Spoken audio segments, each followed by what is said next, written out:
Hello. So, today is Labor Day in Wisconsin, and it's turning out to be a pretty gorgeous day out there. But I started my day around 4 o'clock this morning, waking up, and I started doom scrolling. Well, I started scrolling, and it turned into doom scrolling.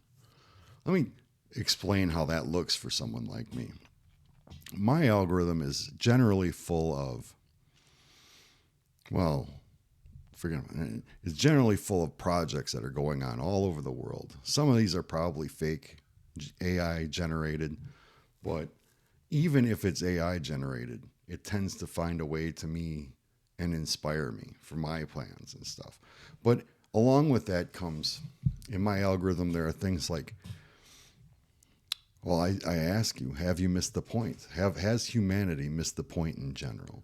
And there's a lot of that shows up in my algorithm. And one of the first plans, the first projects I plan to do when I get my office situated eventually, is to put together an argument for the they. You know, like when I tell you how to terraform, people will respond like, well, they won't let you do that.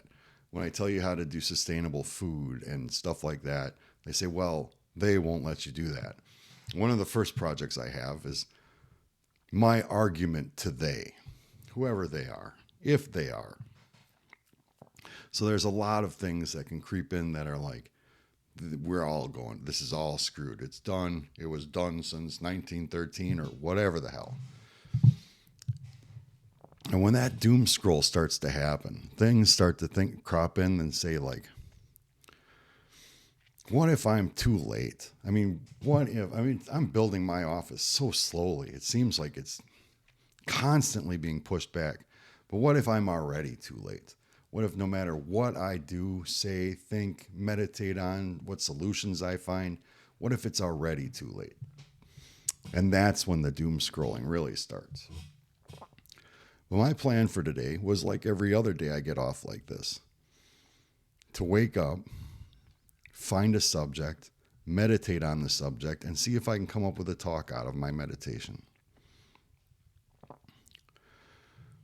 But going into that process today, starting with the origin of doom scrolling, really all I could do was let that go, ask for direction, and then do the work.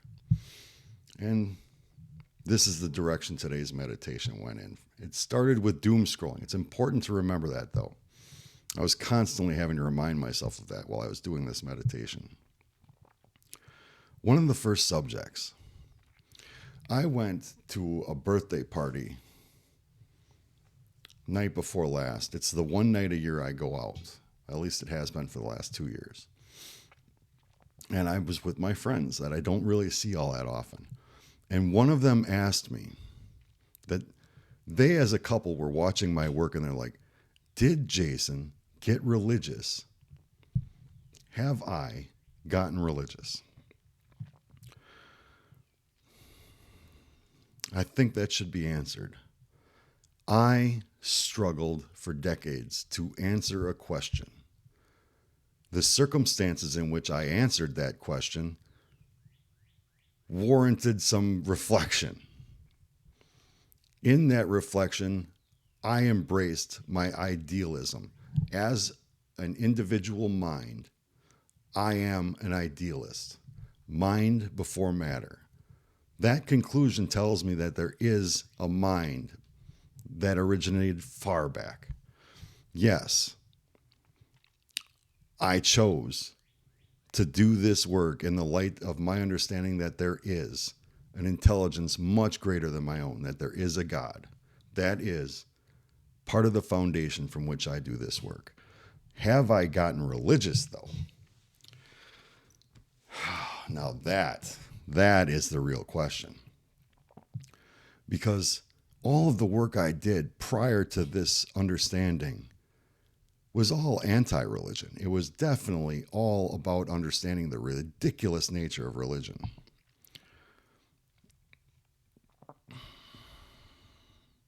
There were things that made no sense.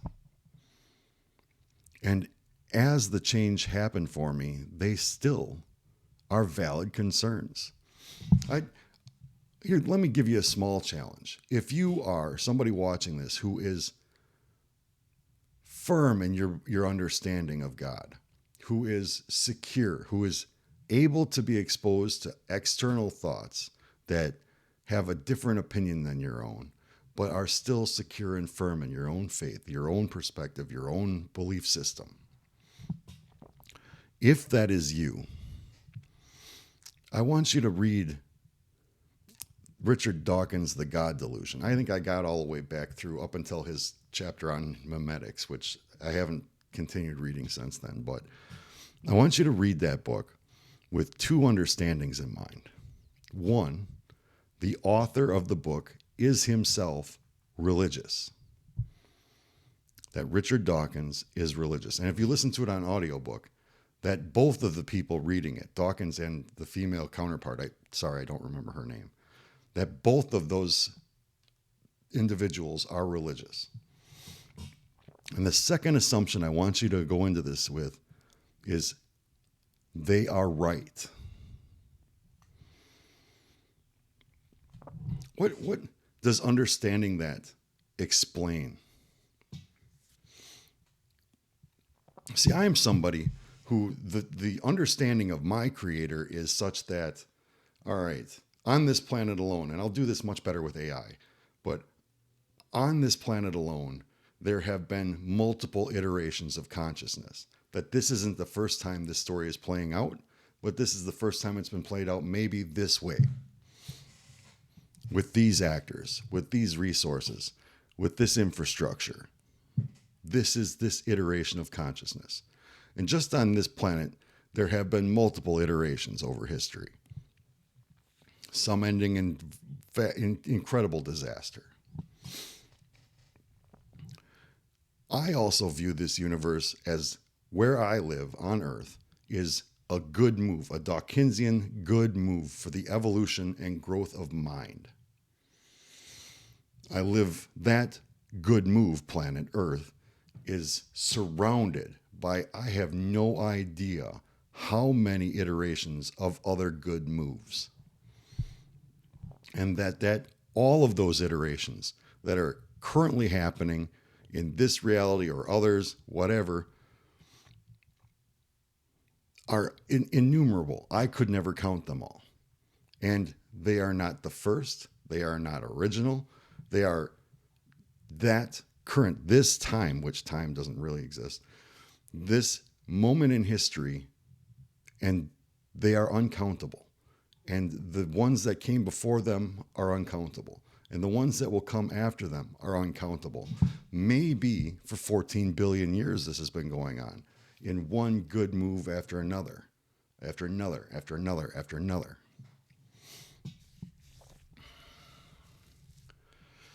Why would that level of intelligence choose to interact with our species the way he did?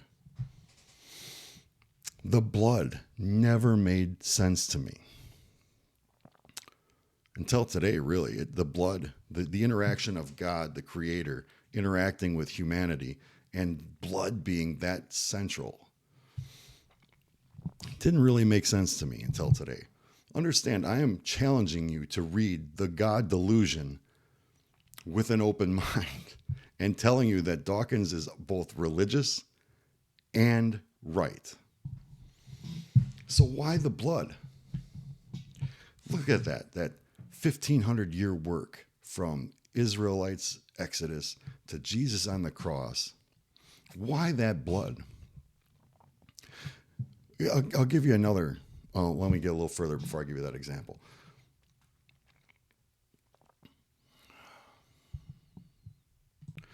Think of all the data collected in active mind by utilizing all of those various good moves throughout that length of time. How much data is accumulated by a mind like that? And then think maybe a being like us, the complexity of our reflection of God is such that any time our species would have started interacting with the eternal would have been from a position of delusion. That's the default. That's the thing to overcome. Think of that as a possibility as you're doing this work, if you decide to take up this challenge. The delusion is spirit-based in ego, and it is everywhere in every religion, from money to woke to Catholicism to Islam. It's everywhere. Spirit-based in ego. And that is the delusion. That is the thing you need to wake up from, or we need to wake up from. The thing that I'm in the process of waking up from.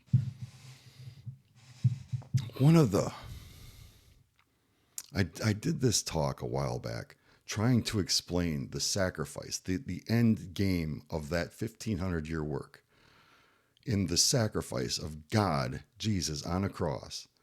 That end game's goal being the introduction of empathy into our species. Think of the intelligence behind that.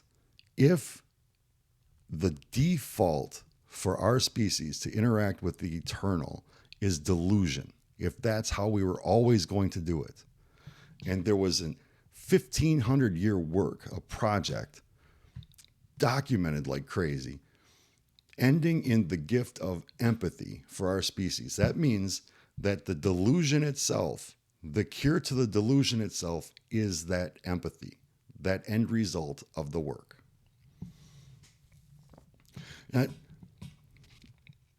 this is just kind of interesting, but there's this subset of people, of thinkers, who are like, we could be in a matrix, right? And there was this old talk, I can't remember what the talk was, but this lady was like, what do you believe? What do you believe the earth is? And she's like, it's on the back of a turtle. And they're like, well, what? The obvious question, of course, what's the turtle on? And she's like, no, you can't fool me. It's turtles all the way down, which is absurd. I get that. But think of that in relation to the matrix question, right? If we are in a matrix, well, you can't fool me. It's matrices all the way down, right? Now think of that work, that 1500-year project, as a software patch. That software patch looks the way it does. Prophets living in caves, peoples going in and out of slavery, blood and betrayal from Judas, the torment of the cross. It looks like that because that's what this program looks like. That software patch is to introduce empathy, to overcome a delusion in the matrices. I think if the people who think that way looked at it that way, maybe some understanding would spark there. That response, I gave a talk about that being the goal of the work, and the response was merely empathy. Like, you can't comprehend what I am saying unless you engage in some degree of empathy. I can't engage in your arguments unless I do the same. I can't formulate this argument unless I have already done a lot of the same.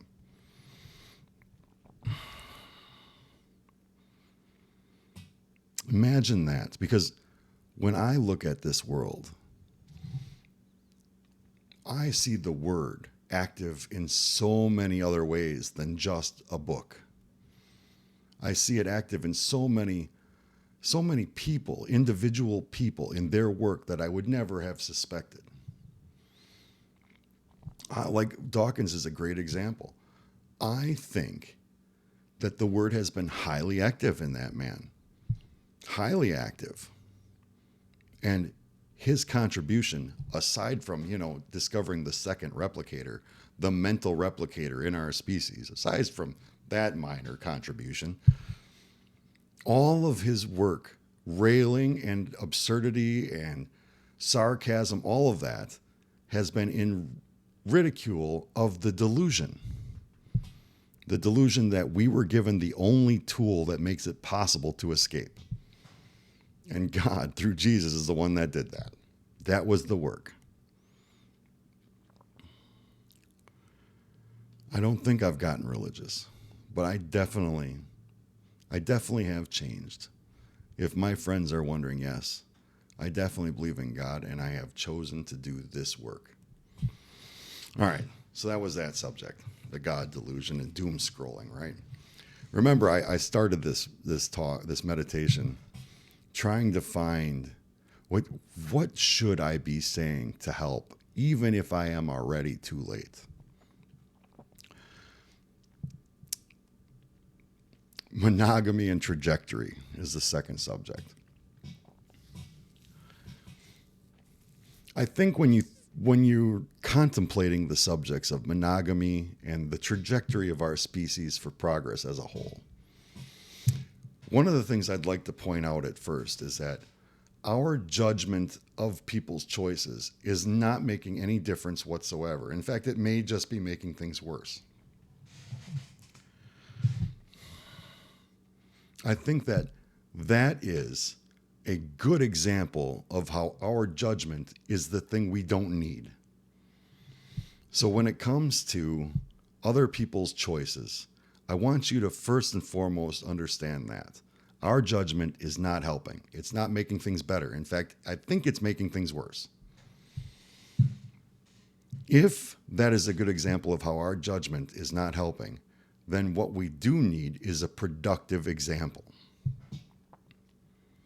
I suspect that the trajectory is that cooperation and long-term commitment is the pathway that leads to the better productivity, the more creative productivity. And as far as you stray off of that trajectory, the less productive it's going to get. And I think that is also represented in our society today. Now, there's an argument to be made that some people are other evolved. Like polyamory is something that makes sense for a certain subset of the population. And maybe that's true. It's not something I really want to get into. But here's what I would like you to think, the challenge I'd like to give you. If that's you, if you think, well, my consciousness has gone down a different path, it's fueled differently, then the time I want you to think about this is the times you doubt whether or not that is true. You are other evolved in a different trajectory, mimetically speaking. Because I suspect our desires fuel it and convince us that we are on the right path. And the only time we could find to make a change is when that is in doubt. If that is the case, then for a person in that position, what they really need is a good example. And I don't think monogamy has had nearly enough good examples. I cannot point to many, if any. I have not experienced many, if any.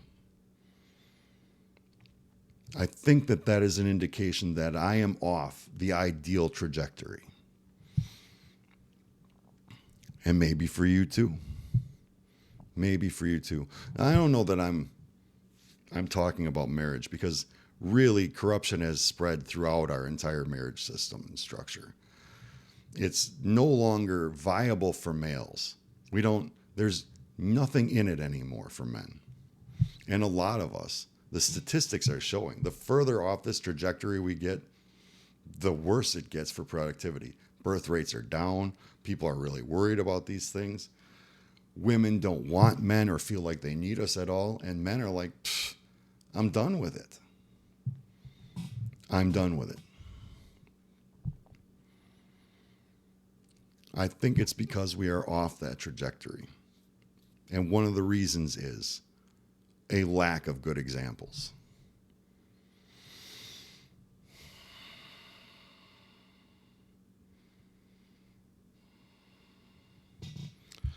All right, I think that's that one. The next subject. Leadership. Let's say just hypothetically, that somehow what I'm saying to you right now really gains a reach. A lot of people view it. A lot of people share it. A lot of people like it. All of those things I am considering not my work anymore. I find that caring about the likes, shares, and views is a deterrence to the work. It splits focus. It makes you care about the wrong things. So I no longer consider those things my work. But think about leadership. If somehow I were to be successful, I am a prime example of who you should not make a leader. Let me tell you why. First off, the amount of wasted time. Forget that I have lived as a fool for decades and that I have essentially come nowhere to come to this point to talking to you. Forget that there are a whole lot of bad habits and behaviors associated with that kind of living. But now think of the corrective measures that are taking place, right? The constant checks, the constant affirmations. Like, I'm doing this talk, and this talk started in a meditation where I asked for guidance in what I should say. That kind of check mark happens and has to happen in everything because there are traps everywhere. There are places to fall off the path everywhere. I don't think it's our leaders' job to identify those traps and to be constantly worried about those traps. Not just the distraction, but also look at my choices and my actions here and what I am trying to do. I had an understanding crash on me. I tried to explain that understanding and it came out gibberish. And here we are like 4 years on, where I had to break down that understanding to the barest 1 + 1 = 2 equivalent of mind and how mind functions. And in doing so, I made a choice. I made a choice that is now taking action with you watching me. I chose to look for switches in human mind because I know that I've confirmed that they exist. That's a different talk altogether. If I ever do the talk on switches, that's completely different. I'd be here for hours. But I have chosen, because I identified those switches exist, I have chosen to actively seek them and to actively flip them. Somebody with a mind like mine, with that understanding and taking action, if given power and resources, can be just like the many terrible examples of humans that have come before me. I'm a good example of who should not be a leader. But then I think about it further, and I think, what does our civilization do to provide us with good leaders? What does our civilization do to identify those good leaders when they do arrive? I think that good leaders are selected and chosen for profit in this system, for money. And in that measure, too, I'm a terrible mark for a leader. I don't want your money. I don't want to be successful. I don't want to be wealthy and have toys. But that does not make me a good candidate to be it either. I understand that you would want a leader that doesn't want those things.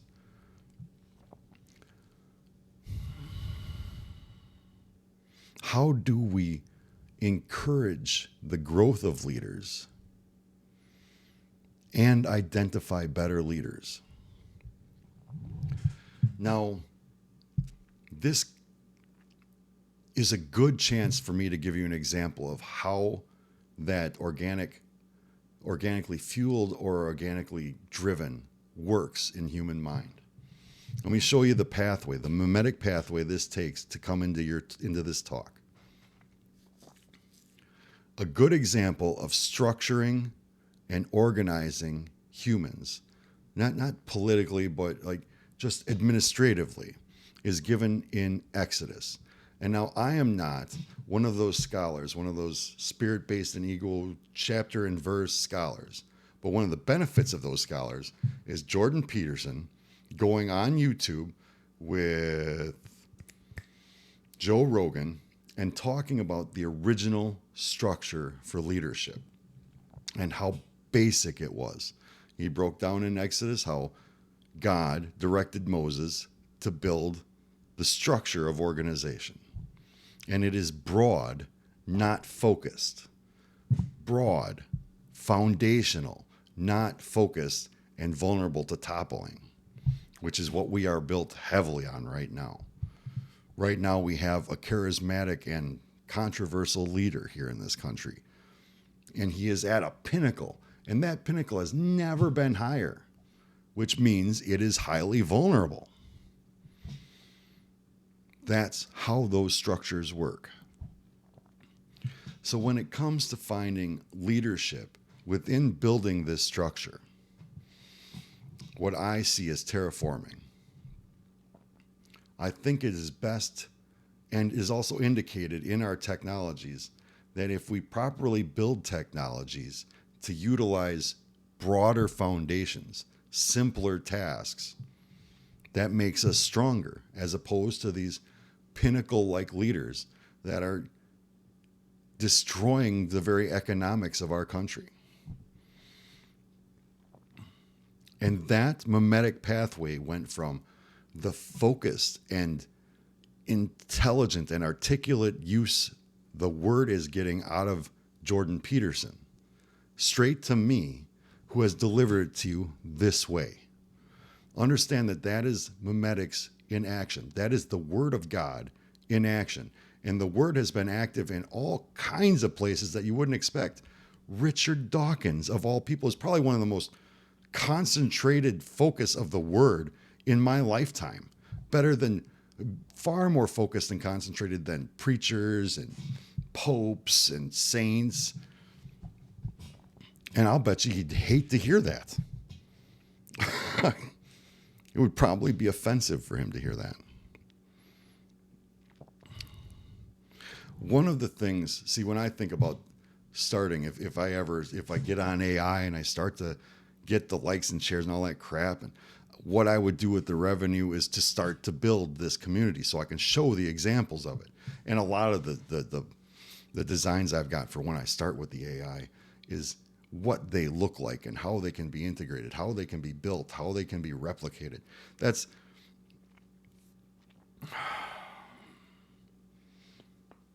none of that can happen because of me. It has to happen because of us.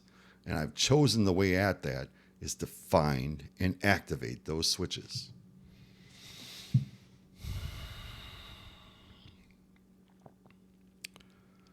All right.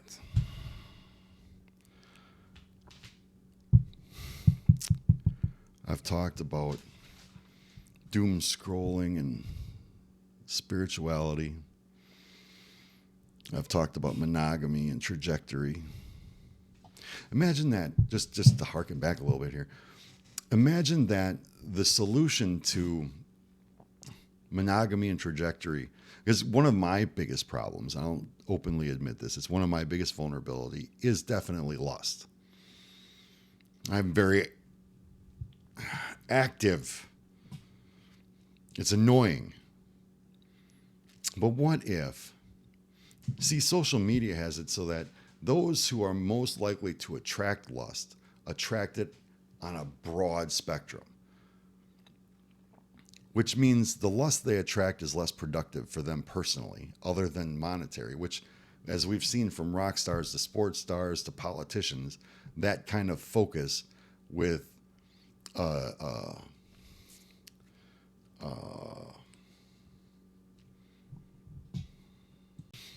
entropic energy source, right? Like you are getting a lot of lust, but that luck is having an overwhelmingly entropic effect, energy speaking. That to me symbolizes that when I've given talks about creative versus entropic energy, that is a signal that it's in the wrong direction. You are getting a ton of currency from an entropic source, which almost always leads to, on all ends, to a diffusion of productive energy. Like you are setting yourself up and receiving it for your own kind of demise. Whereas all those people who are spending that energy currency are experiencing their own kind of demise. I think that it's an indicator that we are off trajectory is that entropic energy. What if it's not just the romance, it's not just the piety, it's not just the I'm being the best me. What if productive monogamous relations are the reception of that kind of lust? In what way? Because I've never experienced it, but in what way does the female diffuse that incredible lust that is affecting my productivity for a man? I'm not unique. I'm just using my illustrations to hopefully explain something to you so that you can make progress too. What is that function? How is it that that function is lost or not illustrated better in our society? That needs to be, I don't know how that's productively could be made into the example for monogamy. But think of all that entropic energy that's being wasted on all of those men that are choosing to remain single. All of that energy that could be made productive boiled down to entropic energy. Think of the loss that's happening there. All right. Okay, so now let's begin play. Remember, this meditation started.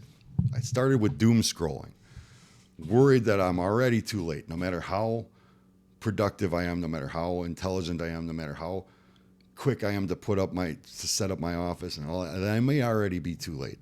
And I asked for direction.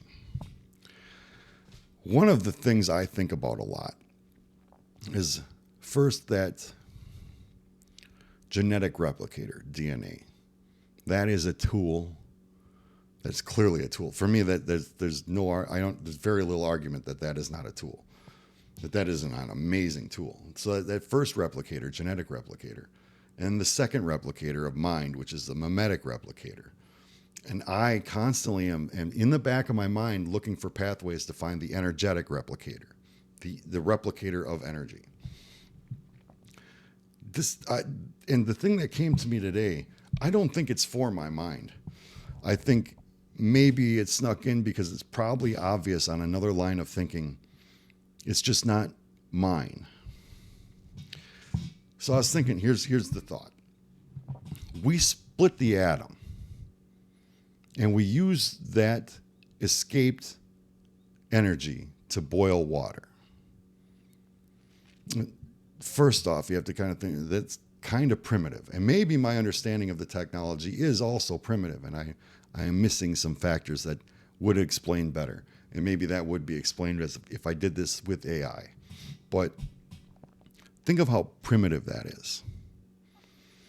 It made me laugh in my meditation. I was like, that's just pathetic. And then plus, by not doing it efficiently, we get all this waste, we get all this radioactivity, we get all these problems and dangers.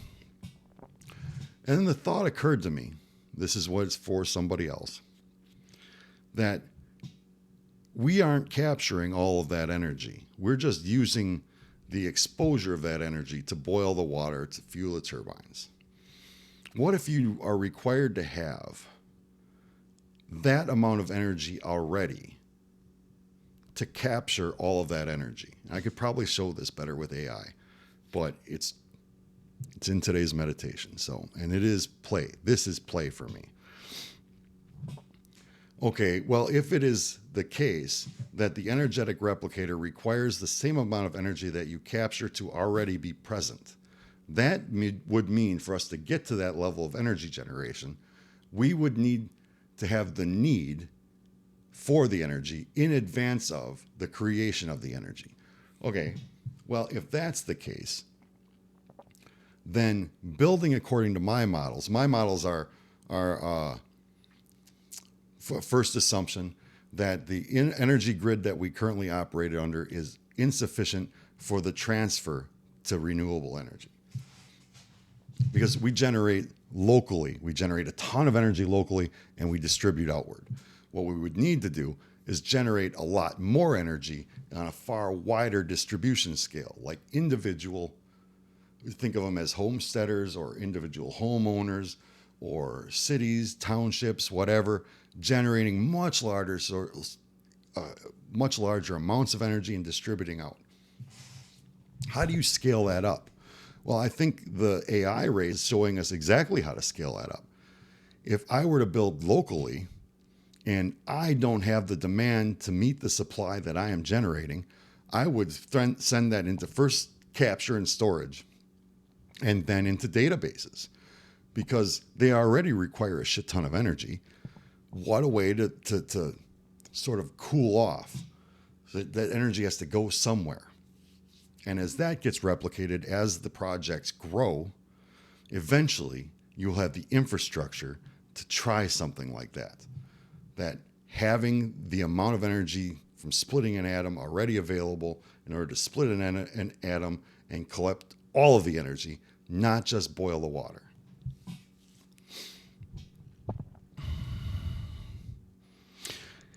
If that's the case, then my design of flipping on its head the way we generate and distribute energy is inherently a safeguard of reaching the stable energy replicator. Like I said, that's probably for somebody else's mind. Huh. Now, my last point is, why would I say all this stuff? This is a meme. This meme I'm about to talk to is something I would like to make prevalent. It needs to be understood. What if I am right about that energy replicator and it's really $1 trillion idea? How stupid is it for me to just blab it, right? Forget the fact that I don't actually have the groundwork installed or anything like that. But in sharing it, I have embraced a couple of ideals. One, that we don't understand the diversity of human intelligence, and we don't understand the value of encouraging that diversity. I'm not talking about DEI here. I'm talking about creating an environment in which you have a need to create better technology, to create, like when I talked about that leadership earlier and the mimetic pathway from Jordan and Joe Rogan to me to you. Oh. What that demonstrates and illustrates and highlights is the fact that I am not unique. Even if I am right about these, they are not mine by possession. They are what is already available in current, right now, mind. I'm not unique. And as Jordan also says, one of the reasons we are going backwards so fast, why we are degenerating so fast, is because people like me might think that way. They would think like, well, I should hang on to my ideas because somebody might take them and they'll get everything and I'll get nothing. Well, if you take my ideas and you get everything, I'm going to get something, because my ideas are geared towards fixing this crap. I'm not unique, and especially that energy one. I don't think that my mind will solve that problem. Maybe there's a possibility that my mind will come up with a question that leads to the solution of that problem. I don't know that.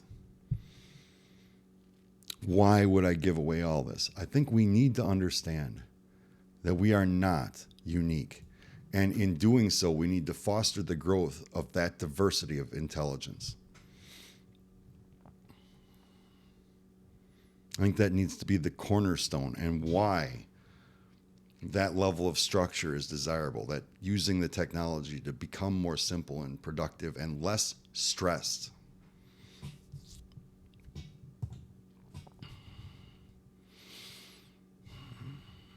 But that's how I like to play.